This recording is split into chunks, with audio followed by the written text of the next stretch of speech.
قبل ما نبدأ حكايتنا نصلي على سيدنا محمد. اللهم صل وسلم وبارك عليك يا حبيبي يا رسول الله. القصة دي بقلم الكاتبة المبدعة سعاد محمد. في مالها ليلي كانت بوسي بترقص مع أصحابها توتي وريكو، وصوت المزيكا عالي جدا، وتليفونها بيرن في شنطتها ومش سامعاه. وفي البيت كانت سناء مامتها رايحة جاية بعصبية وماسكة تليفونها وهتتجنن من بوسي.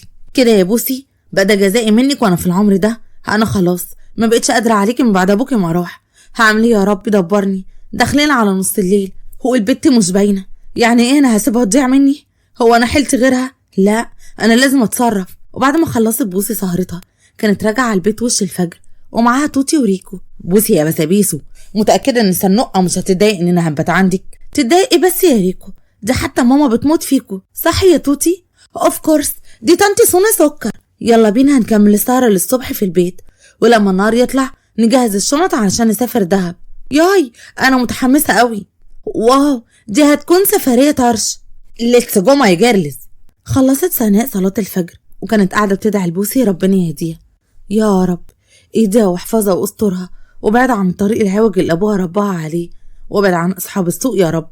بتفتح بوسي الباب وبتدخل في اللحظة دي توتي ومعاها ريكو وبيجروا ناحية سناء.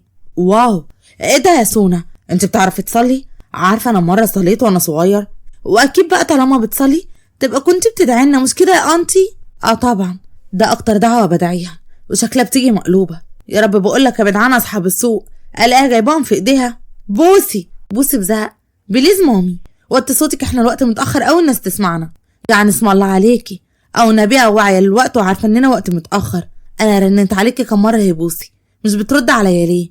واللي انت جايباهم في ايدك دول كمان؟ مامي اولا انا ما سمعتش الفيلم من صوت المزيكا، ثانيا بقى دول توتي وريكو ومش هعرفك عليهم يعني، لانك عارفة انهم ماي بيست فريند وهيباتوا معايا النهارده، لاننا الصبح مسافرين دهب وهنمشي سوا من هنا. خلاص اظن جاوبت على كل اسئلتك. يلا يا توتي، تعالى يا ريكو، جود نايت سونا. سناء بعصبية، سفر؟ انت يا بنت ما فيش عندك ريحة الدم، ومن دول اللي هيباتوا معاكي. وتعالى يا ريكو، هو ريكو ده رجل كرسي مش راجل؟ اطلعوا بره يلا من هنا انت وهو. شفتي يا بص طنط سونا بقى فيري نيرفس، اكيد مش قصدها تطردنا يا ريكو، انتوا لسه هتتعازموا؟ اطلعوا بره بيتي. فتحت سناء باب الشقة وشدتهم طلعتهم بره وقفلت الباب، وبوسي وراها متعصبة. انت ازاي تعاملي توتي وريكو بالشكل ده؟ دول اصحابي ومش هقبل تعاملي فيهم حد كده. يا بنتي حرام عليكي بقى، مسميه البورس والصرصار دول اصحاب؟ انت مش شايفه وضعنا عامل ازاي من بعد ما ابوك الله يرحمه ويسامحه ما خسر كل فلوسنا واملاكنا ومات من زعله؟ طب بلاش دي، قلبك مش بيوجعك عليا يا بوسي وانا كل يوم افضل انهي في قلبي كده معاكي يا بنتي؟ والله انا مش ذنبي ان ده المستوى اللي انا اتعودت اعيش فيه. انا بابي كان بيعمل لي كل حاجه وموفر لي كل احتياجاتي. انا محتاجه فلوس ضروري عشان السفر بتاع بكره ده مبدئيا، وكمان بعد ما تتصرفي في الفلوس هتعتذري لتوتي وريكو على الطريقه اللي طردتيهم بيها دي. انت شايفه كده يعني يا بوسي؟ طب لو قلتلك ما فيش فلوس هتعملي ايه؟ ما بقاش حلتي حاجه خلاص هبيعها. لو محتاجه فلوس قوي كده بيع عربيتك، او تخفي خروج شويه لما تمشي على رجلك. ايه ابيع عربيتي؟ بقى انا بوسي حسن القط امشي وسط الناس كده من غير عربيه؟ لا طبعا مستحيل. هي دي القط اللي طلع لي بيه القلع؟ ما انا برضو كان لازم اعمل حساب ان لما القط يتجوز فار هيجيبوا المخلوق العاق ده. مامي وانت بجد مش مكسوفه وانت من عيله الفار؟ ده انا لو مكانك بصراحه استخبى في اي جحر. طب يا بنت القط تقولي ايه بقى لو قلتلك ان ما حد هيحل لنا مشكلتنا في الموضوع الفلوس ده، ويخليكي بقى ما تبيعيش عربيتك غير الفار اللي مش عاجبك ده؟ تقصدي ايه؟ انا ممكن اعمل اي حاجه الا اني ابيع عربيتي. خالد ضياء كان سالف مني مبلغ كبير قوي ايام لما كنا اغنياء، وهو دلوقتي ربنا كرمه بقى قيمه ومركز، ولو طلبت منه الفلوس مش هيمانع يردهم. ومستنيه ايه بس يا مامي؟ كلميه حالا يبعت الفلوس عشان الحق اسافر بكره. لا يا قلب امك، انا ما ينفعش اكلمه كده واقول له بعت الفلوس، عيب وما يصحش.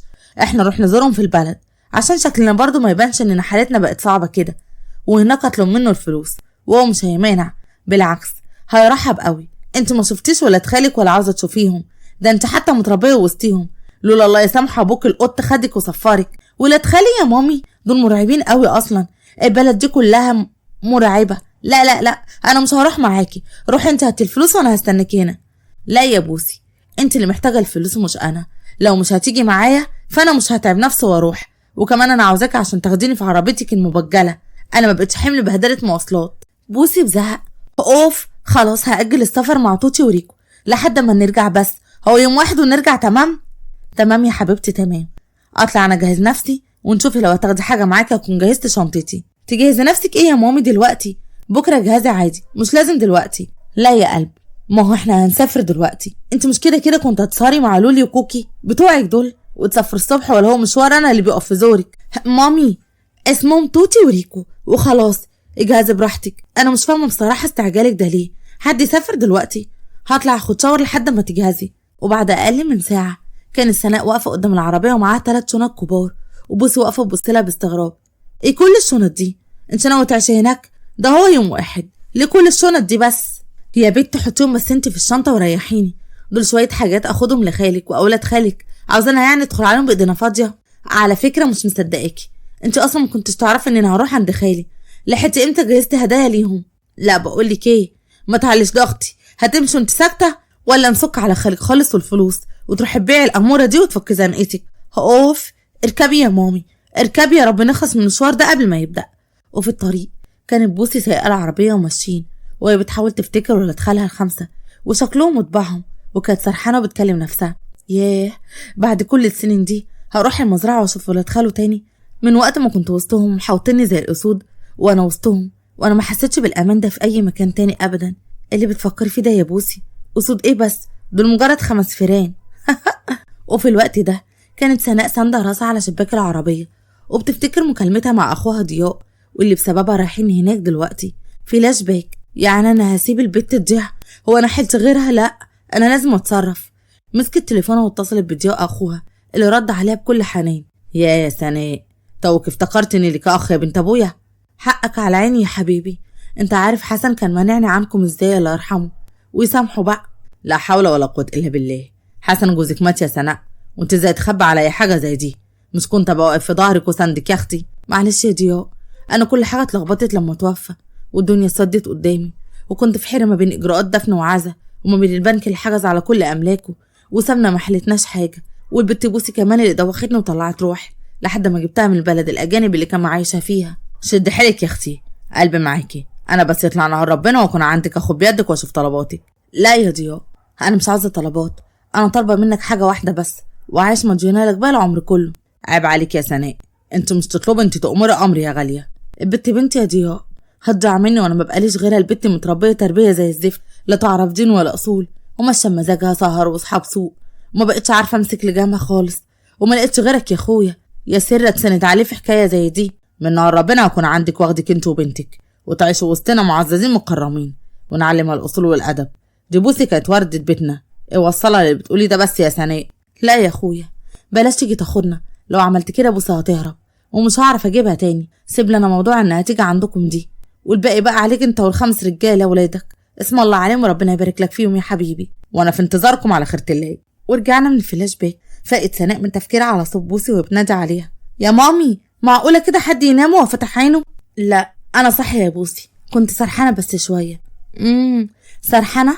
طب احنا خلاص قربنا نوصل المزرعه عند خاله، انت قلت لحد اصلا اننا رايحين؟ ويعني انت كنت قلتيلي انك جايبه شيكو والزرافه اللي معاكي دول في ايدي كنت جايه؟ قلتلك 1000 مره اسمهم توتي وريكو، مش معقول كده بقى. وبعد شويه وصلوا المزرعه عند ضياء واتفاجئت بوسي باستقبالهم ليهم، وبدات تحس ان في حاجه مش مظبوطه.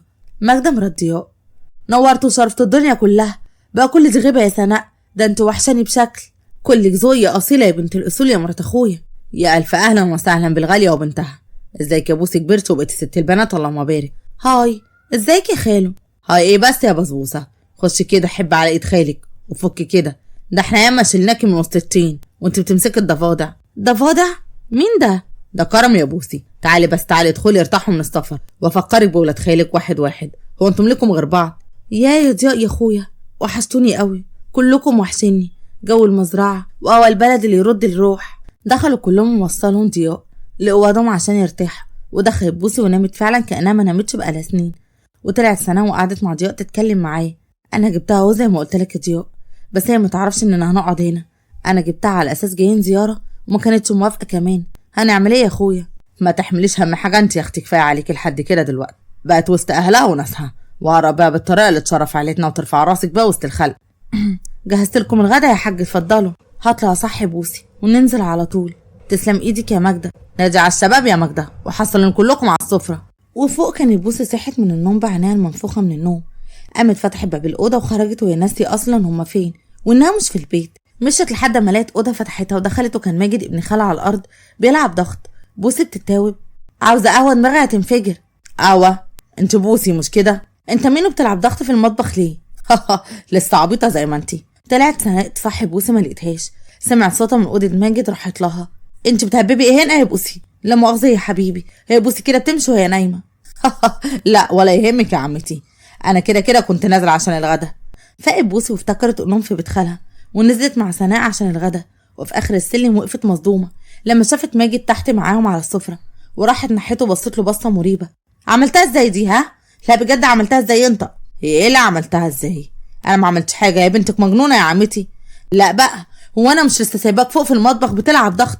انزل الاقيك بتتغدى ازاي فهمني. نزل ماجد من وراهم على السلم وهو بيتكلم. هو في حد بيلعب ضغط في المطبخ برضو؟ ها؟ بسم الله الرحمن الرحيم، الحقي يا ماما ده فوق وتحت. مجنونه بنت مجانين. ده ماجد اللي فوق يا بوسي وده عابد اللي قاعد. او نسيتي ولاد خالك اللي اتربيتي وسطيهم على ايديهم ونسيتي ان ماجد وعابد توأم؟ يا نهار ابيض، نسيت خالص حوار ان في منهم 2 توأم. وبعدين الشبه الفظيع ده انتوا بتعرفوهم من بعض ازاي؟ مختلفين عن بعض خالص يا بوسي. انت لما تقعدي وسطهم وتعاشريهم هتعرفي تفرقيهم بسهوله. سوري يا طنط ماجدة، بس احنا يا دوب النهارده وهنرجع بيتنا الصبح. كفايه انك بتعرفي تفرقيهم، مش مهم انا اعرف يعني عادي. امال العيشه وسطنا يا بنت سناء مش لد عليكوا ولا مش قد المقام؟ انا مش بنت سناء، انا بنت حسن القط، وكمان انا هيخليني اعيش هنا اصلا.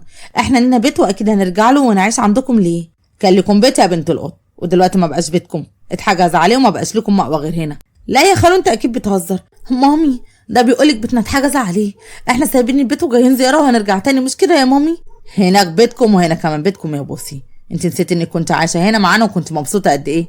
دي الحقيقه يا بوسي، احنا خلاص ما بقاش لنا مكان نروح ولا حد نرجع له هناك، وخالد كتر خيره فتح لنا بيت وحضن ولمنا فيه. لا يا سناء انا مش عايش وسط الفيران، انا همشي وان شاء الله اقعد في الشارع بس مش عايش هنا، فهماني؟ مش عايش هنا غصب عني. دخل خالد عليهم فجأة وقطع كلام بوسي بابتسامة عبيطة ومعاه شنط في ايده. بوسي يا بسبوسة، ده لما قالوا لي انك جايه ما صدقتش نفسي، نزلت بقى جبت لك كل الكاندي والشوكولاته اللي في البلد. بصي بعبط، وريني كده. الله دول حلوين قوي. انت مين؟ انا خالد يا بوسي، المفروض تكون عرفتيني لوحدك يعني. ايوه فعلا العبط ده كان بتاع خالد. على العموم شكرا، بس برضو مش هقعد هنا، انا طالعه اجيب حاجتي عشان امشي من هنا، وخليك انت بقى يا مامي.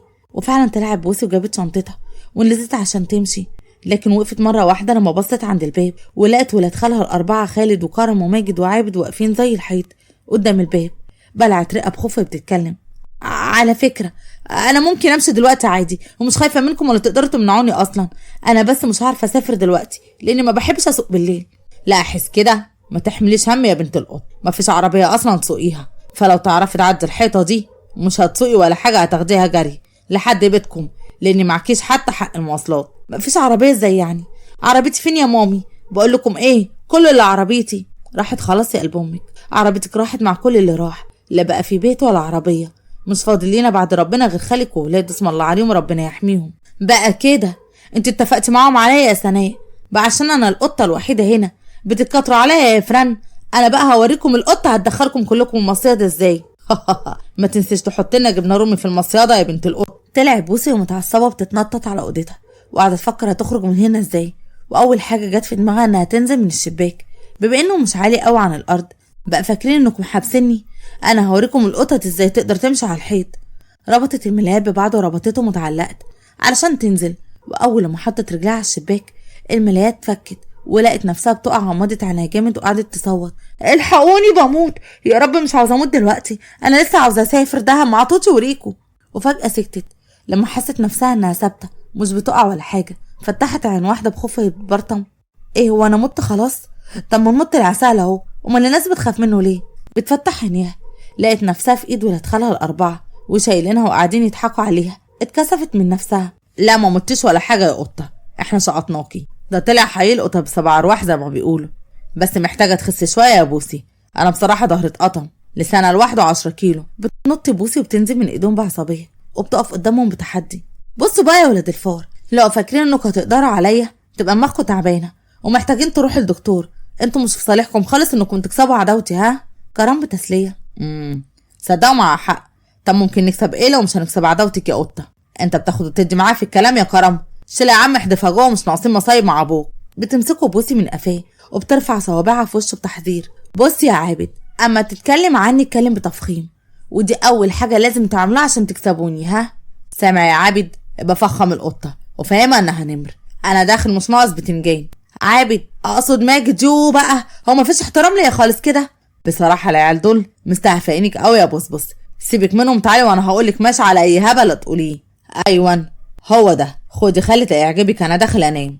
عارف يا خالد، احنا شكلنا هنبقى اصحاب لو انك يعني فار زيهم، بس ممكن نقول انك همستر لطيف. لا انا خريج هندسه. لا بقى كده كتير، وسعولي كده. على فين يا قطه؟ شيل يا خالد دي عهده. شالوا بوسي قصاد بعض ودخلوها على اوضتها تاني، وكانت سناء قاعده مستنياه. متشكرين يا رجاله، نجاملكم في الفرح ان شاء الله. اي خدمه يا عمتي، يلا احنا بالاذن. خرجوا وقفلوا الباب، وفضلت سناء تبص لبوسي ورفع حاجبها. بتبصلي كده ليه؟ فاكره ان كده انتصرت عليا يعني؟ مش هقعد، والله ما هقعد، وفي اقرب فرصه ههرب من هنا ومش هتشوفيني تاني. وانا عدوتك يا بنتي؟ انا والله عملت كل ده عشانك، عشان نفسي اشوفك احسن واحده في الدنيا، عشان اكون مطمنه عليكي. انا ماليش غيرك يا بوسي، مش غصب عني، ما تفرضيش عليا وضع والناس انا مش حباهم. انت فاكره ان خالي وولاده دول يعني كويسين وخايفين عليكي وعلى بنتك؟ مفيش حد بيساعد حد ببلاش، وهيجوا يوم يظهروا على حقيقتهم. طب ما هنجرب ونشوف حقيقتهم دي ايه يا بوسي. كده كده مفيش قدامنا اختيار يا بنتي. انا هخليكي تشوفي حقيقتهم بعينك قريب قوي، واعرفك ان كل واحد فيهم مش بيفكر غير في نفسه، واحنا بالنسبه ليهم ولا حاجه. وانا موافقه يا بوسي، لو اثبتتلي كلامك ده انا اللي هاخدك من ايدك ونمشي من هنا. في اوضه كرم كان قاعد على السرير، وماجد وعابد معاه بيتكلموا.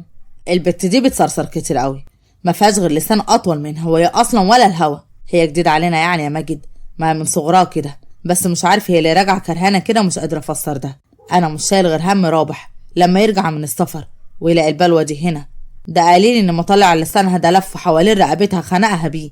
دخل عليهم خالد. تصدق صعبه دي، شكلها هيبقى معفن قوي. على اساس يعني انك الحنين اللي فينا يا نحنوح، واحنا بقى الاشرار؟ يا عم انا ماشي جنب الحيط، وانا استفاد ايه لما احشر نفسي مع بنت تحطني في دماغها؟ دول يحموك في كنكه يا عمنا. اهو ده اللي انت فالح فيه، اللي ما يجيش معاك روح انت معاه.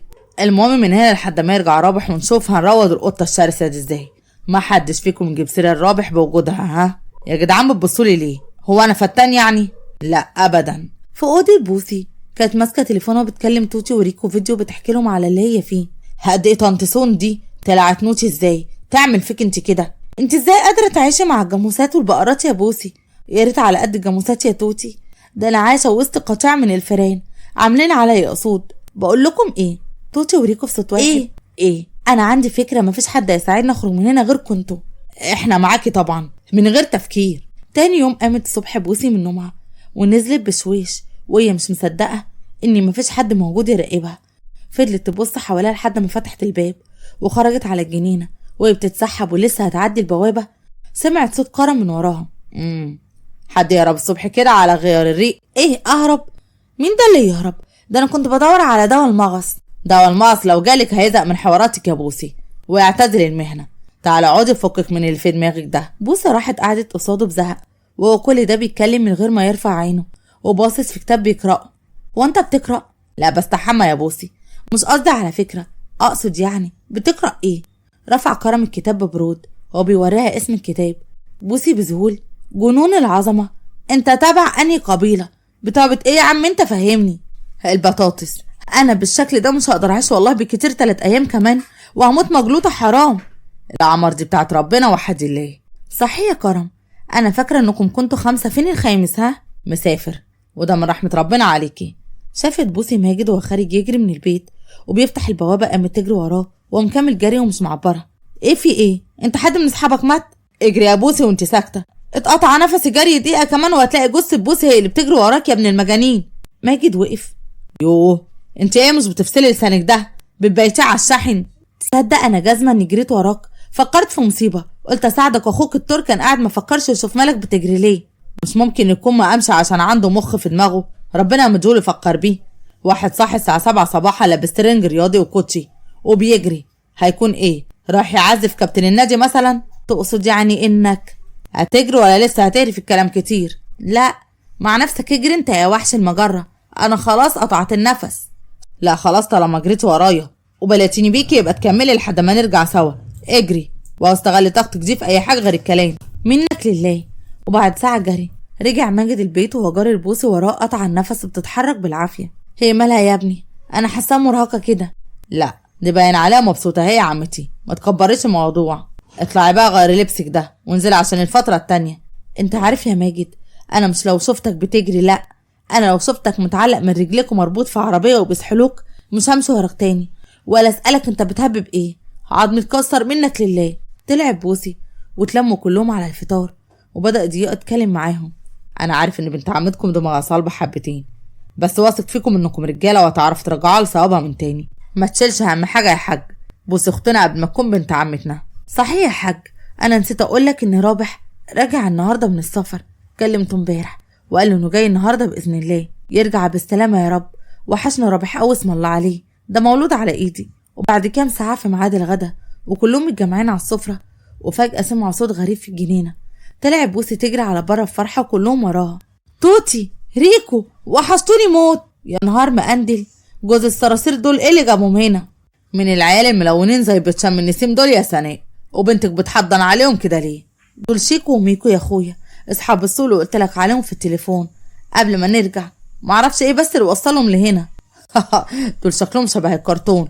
هو الواد ده بيتلوى كده ليه يا عمتي؟ لا يا قلب عمتك بس ما تقولش واد، اللي خساره فيه يتحط مع مذكر من اصله.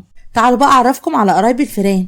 بصوا، ده خاله ضياء الفار الكبير، ودي مراته مش فاره بس اكيد بقت فار زيهم. وده كرم واو، ده كرم ده كبير قوي.